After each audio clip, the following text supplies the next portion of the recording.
On termine donc cette formation par la toute dernière application de l'iOS 5.1, puisque je vais bientôt y passer, hein, même si je ne le suis pas tout de suite, je suis en 5.0.1, mais j'attendais la fin de la formation justement pour pouvoir y passer, pour pas avoir de problème avec mon logiciel AirPlay au cas où.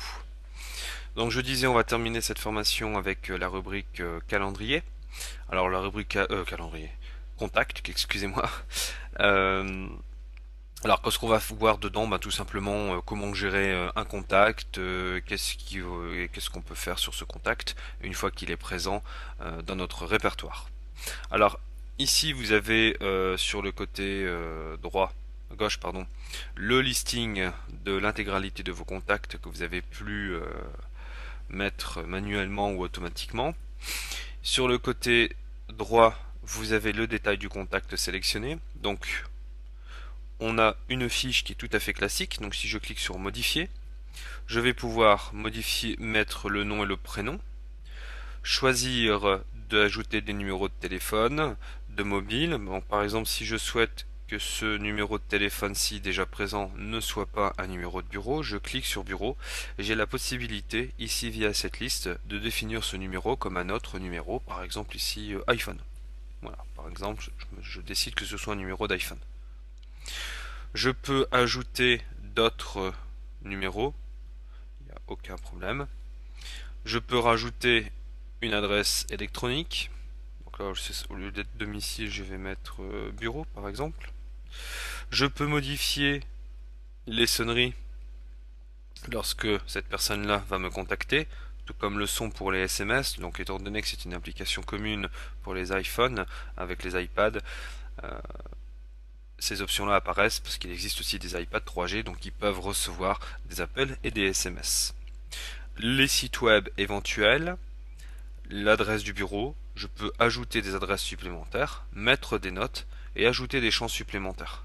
Et bien sûr, j'ai la possibilité de supprimer ce contact. Donc là, je peux faire OK si les informations modifiées me conviennent.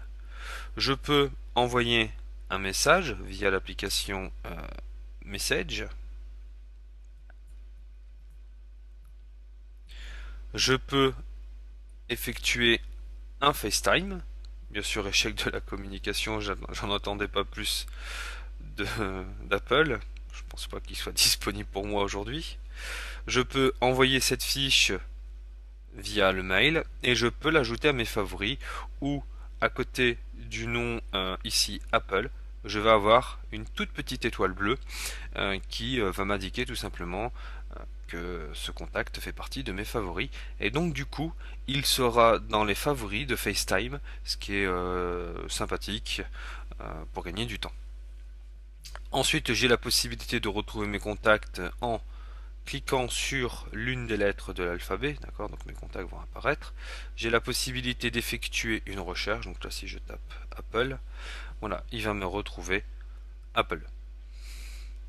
J'ai la possibilité de créer un contact et cette fois-ci je vais retrouver exactement les mêmes informations que lorsque je rentre dans le mode édition pour un contact donné.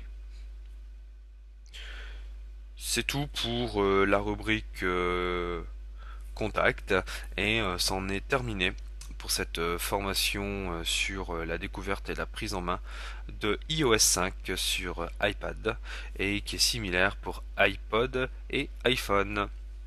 Je vous souhaite à tous une bonne journée, une bonne matinée, une bonne après-midi ou une bonne nuit. En l'occurrence pour moi ce sera une bonne nuit. Et on se dit à très bientôt pour des nouveaux tutoriaux, que ce soit sur iOS ou sur d'autres sujets. Ce sera toujours Spiker à votre service. Bye bye et ciao à tout le monde.